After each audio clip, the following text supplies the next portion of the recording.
Coach, obviously everyone's looking at this matchup. Ohio State, Georgia, top-ranked team in the country, fourth-ranked Ohio State. What in your mind is the biggest issue or key for Ohio State in this game?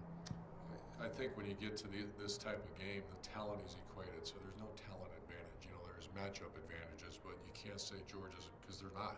You know, Georgia's got everybody, or Ohio State's got everybody as talented as Georgia. So whenever it's a talent equated, it's all about mindset. It's all about, you know, the underdog role is the greatest role in the world as a coach. I mean, especially if you got some toughness in that team, and you know, we don't belong, and we use that. You know, that's one of the greatest with young people, to the disrespect card, or the, you know, we don't belong card. I mean, that's incredible. You saw that in 14. That was a group that was angry.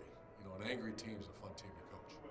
Do you detect that this team is angry? I know today the defensive guys said, hey, we're tired of talking about that team up north. Oh, yeah. I mean, you have to be. And I think everyone's angry. Buckeye Nation's angry. Everybody's ready to. That's the great thing about this opportunity. You get a chance to break. That one's over. You got to move forward, and you know, with that sense of urgency and the sense of anger. You know, an angry team's got to show up on Saturday. You know, they're going to be on an indoor track for Marvin Harrison Jr., for C.J. Stroud. First time they've ever played indoors. I don't know. Are we going to see the ball in the air, do you think? Are they going to stretch the field? Because weather's not going to be a factor, Urban. Well, we got health issues at tailback. And this team's going to stop the run. I mean, we're going to play to our strengths. I don't know exactly, obviously, what the game plan is. But, you know, I think I really believe whoever has the ball last will win the game.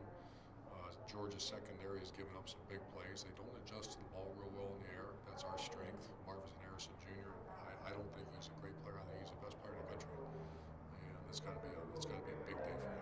Obviously, you mentioned the running back position. They are banged up. Is this going to be by committee on Saturday? I haven't heard exactly what's going on, but obviously Trayvion's out, Meyer, and you got the other two guys.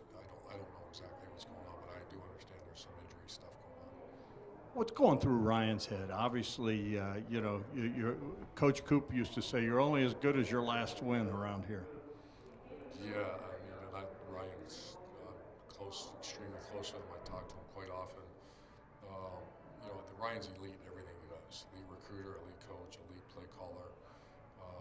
I think it's just, this is all about getting, and Lou Holtz used to always say, you don't play the game until kickoff on 8 o'clock on Saturday. You can't have that team ready to play now.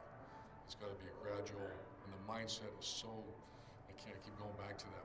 Once talent's equated, the mindset of your team is all that matters right now. It's not the play call, it's the mindset, because it's going to be good on good. There's going to be broken plays, and the person that gives the best effort is going to win this game. For Ohio State to win this game, what do you see having to happen first offensively?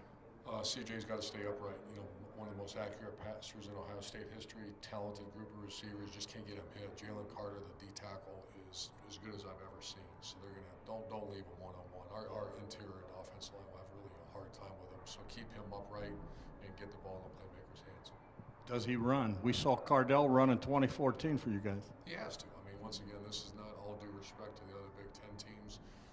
The rest of the teams on our schedule, other than the Wolverines, this is right there. So they have every bit of talent as the Ohio State team. So what's that mean? That means when a quarterback, the play breaks down, he's got to do what he's got to do to get a first down. Defensively, obviously, you know, really that game came down to 5 big plays that crushed them. What's the mindset there with Jim Knowles and the defense? This is the tight end driven team. I think Stetson Bennett's the most underrated player in the country. Excellent player. You know, when I know he's a walk-on or 6th year, whatever it is. All I do is watch the video, and he's a really good player. He gets the ball in playmakers' hands. They have 2 really, really good teams. One's as good as I've ever seen.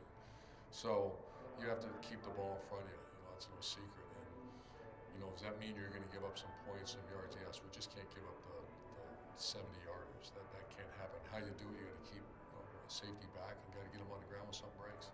Last thing, who wins? I think whoever has the ball last, and I'm a big-time homer. Everyone knows that, so I'm picking the Buckeyes late in the 4th. All right, Coach, do me a favor. As we go out, look at that camera. Your message for Buckeye Nation once again. Oh, be loud, be strong. You know, when we went down to the Sugar Bowl and played Alabama, everyone told us, well, it's going to be all Alabama. If you remember, it wasn't all Alabama. We had 50-50 in that crowd, and they kept us going when we struggled in that first half. So Buckeye Nation, do what you do best. Support your team.